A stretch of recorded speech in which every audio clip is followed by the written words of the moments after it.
Good evening बच्चों सभी को आज की मैथ्स की कक्षा में स्वागत है।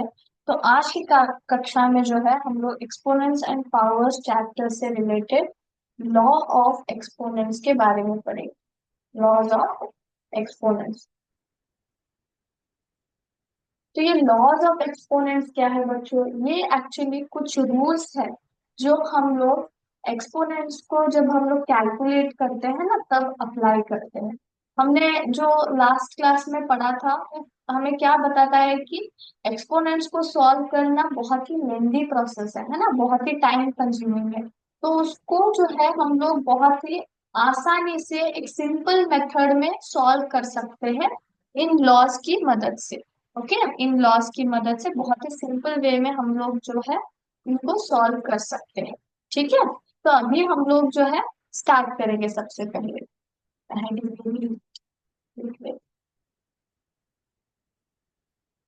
एक्सपोनेंट्स। So let's start. सबसे पहले हम लोग जो है multiplying powers with the same base के बारे में पढ़ेंगे।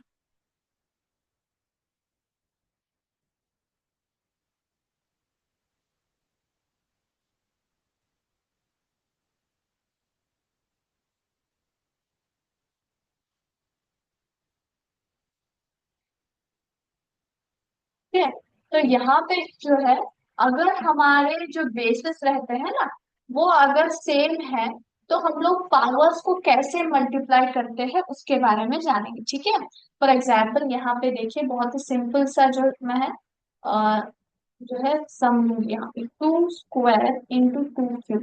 तो इसको आप मल्टीप्लाई कैसे करेंगे बच्चों? इसको अगर मैं एक्सपांड करूँ तो 2 स्क्वायर क्या बन जाता है? 2 इंटू 2। 2 स्क्वायर का मतलब क्या है? टू जो है 2 बार मल्टीप्लाई किया गया है। 2 क्यूब का मतलब क्या है? 2 क्यूब का मतलब है कि 2 को 3 बार मल्टीप्लाई किया गया है ना। ये एक सेट हो गया और ये हम लोग दूसरा सेट लिखेंगे, है ना। ऐसा हम लोग तो अगर इसको ओपन करके लिखे तो क्या बन जाता है ये? इस तो अगर आप ध्यान से देखेंगे तो यहाँ पे दो कितने बार आ रहा है जब ब्रैकेट्स ओपन करके लिखेंगे तो 1 2 3 4 5 है ना। टू को हमने कितने बार मल्टीप्लाई किया है? 5 टाइम्स मल्टीप्लाई किया है। तो इसको मैं एक्सपोनेंट फॉर्म में लिख सकती हूँ 2 raised to 5, है ना। मैं ऐसे इसको लिख सकती हूँ क्या? नहीं, बिल्कुल लिख सकती हूँ। तो ये जो है 5, ये कैसे आया है बच्चों? मैंने यहाँ पे 2 को ऐसे काउंट किया है ना। अगर हम लोग इसको कॉन्सेंट्रेट से देखें तो हमें यहाँ पे क्या पता चलता है कि 2 मैंने एज इट इज लिख लिया जो कि हमारा बेस है क्योंकि दोनों तरफ बेस सेम है। जब पावर की बात हम लोग करते हैं तो पावर्स अगर मैं ऐड करूँ तो मुझे यहाँ पे क्या मिल रहा है? 2 + 3 को ऐड करो तो मुझे यहाँ पे क्या मिलता है? 5 मिलता है। तो इसका मतलब क्या है? अगर हमारे बेस सेम हो और पावर्स को हम लोग क्या कर सकते हैं? अरिथमेटिकली ऐड करके हम लोग जो है ये वैल्यू ढूंढ सकते हैं। ठीक है, ऐसे सेपरेट लिख के या फिर सेपरेट मल्टीप्लाई करने की आवश्यकता नहीं है। ओके, यहाँ पे और एक एग्जांपल लेती हूँ, देखिए यहाँ पे।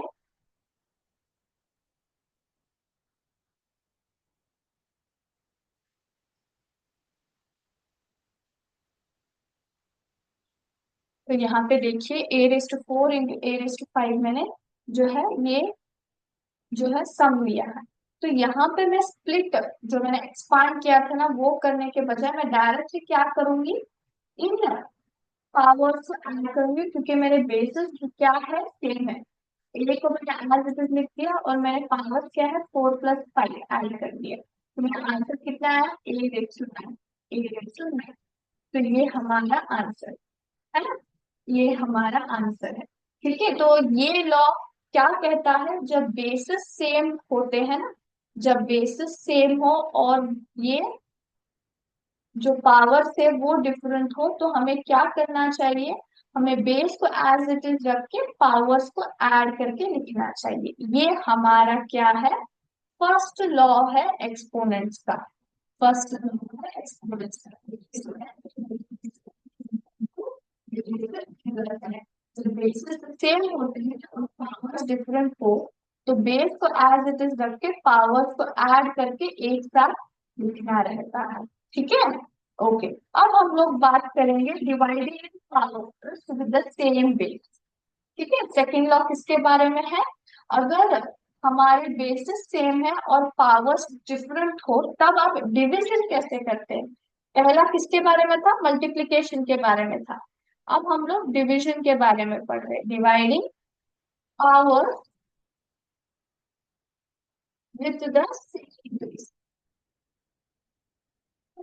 कैसे करते हैं? यहाँ पे एग्जाम्पल रहेंगे, इसलिए यहाँ पे 7 डिवाइडेड बाय, यहाँ पे क्या है, मैंने ये सम लिया है, तो इसको आप कैसे जो है डिवाइड करके लिखेंगे? How will you do this? तो यहाँ पे मैं क्या करती हूँ, इनको सबसे पहले डिवीजन फॉर्मेट में लिख लेती हूँ सबसे पहले। ठीक है, देखिए यहाँ पे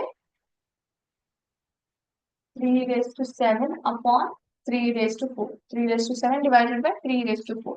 तो इसको मैं स्प्लिट अप करके लिख सकती हूँ। 3 raised to 7 मतलब 7 टाइम्स को, 7 टाइम्स जो है 3 को मल्टीप्लाई किया गया है ना।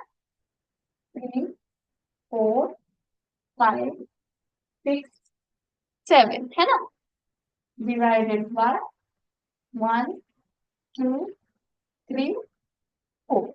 तो यहाँ पे डिवीजन में हम लोग क्या उपयोग कर सकते हैं? हम लोग कैंसलेशन मेथड उपयोग कर सकते हैं, क्योंकि 3 3 है दोनों तरफ, मतलब दोनों एक दूसरे से डिविजिबल है। तो यहाँ पे एक 1 3 1 टाइम गया, फिर 2 टाइम गया, फिर 3 टाइम गया, फिर 4 टाइम गया।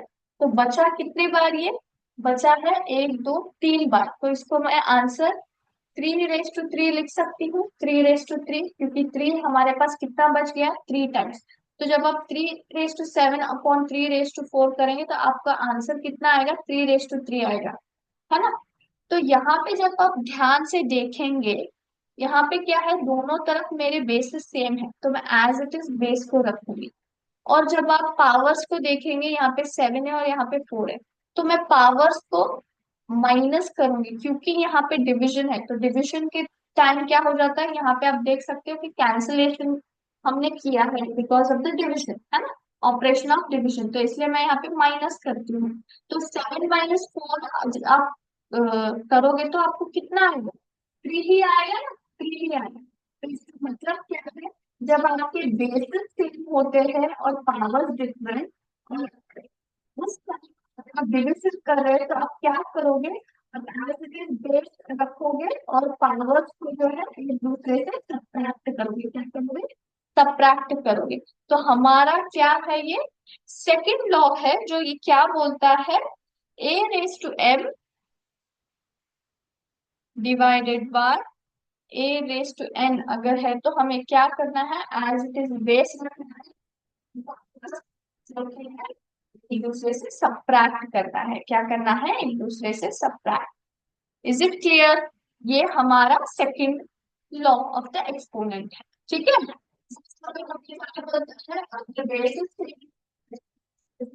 मल्टीप्लीकेशन कर रहे हैं तो बेस को एज इट इज रख के पावर्स को ऐड करना है।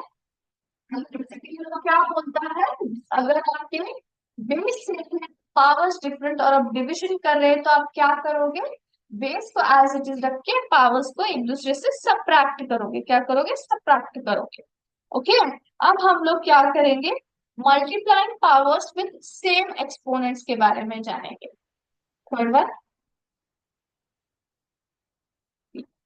मल्टीप्लाइंग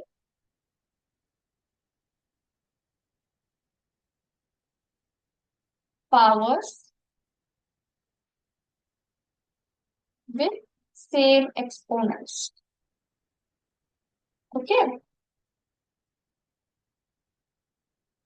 ना यहाँ पे मैं एग्जाम्पल लूंगी। सबसे पहले 2 क्यूब और 3 क्यूब। ओके, तो अगर आप यहाँ पे आप ध्यान से देखें तो यहाँ पे क्या है, जो हम लोगों का पावर्स है वो सेम है ना।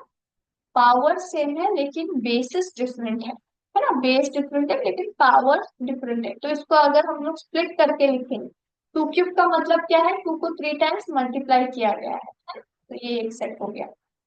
3 क्यूब का मतलब क्या है? 3 को 3 टाइम्स मल्टीप्लाई किया गया है ना। यस और नो?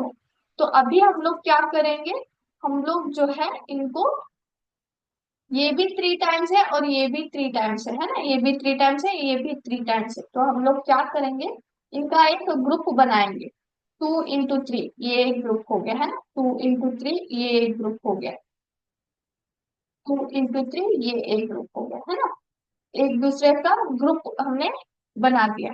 तो यहाँ पे आंसर कितना आएगा, 2 3 जा 6, 2 3 जा 6, 2 3 जा 6, तो तीनों जो है 6 आ रहा है। तो मैं इसको जो है 6 raised to the power of 3 लिख सकती हूँ, 6 raised to the power of 3 है कि नहीं, क्योंकि मुझे क्या आ रहा है, जब इनको मैं एक दूसरे से मल्टीप्लाई करती हूँ तो मुझे 3 टाइम्स में 6 आ रहा है, तो मैं क्या करूंगी, 6 raised to the power of 3 लिख सकती हूँ क्या नहीं, है ना, लिख सकती हूँ ना।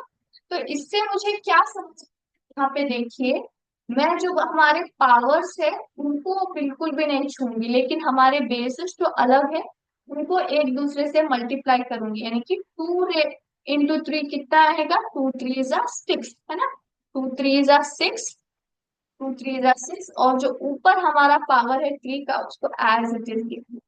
तो इसका मतलब क्या है बच्चों, इसका मतलब ये है कि अगर बेसिस पावर सेम है तो हमें क्या करना है, बेसिस को एक दूसरे से मल्टीप्लाई करके सेम पावर लिखना है, सेम पावर लिखना है। ये हमारा जो है थर्ड लॉ है, वो क्या कहता है बच्चों, third law, A raised to m into B raised to m, यानी कि दोनों बेसिस अलग है लेकिन पावर सेम है जो कि m है ना, is equal to AB raised to m।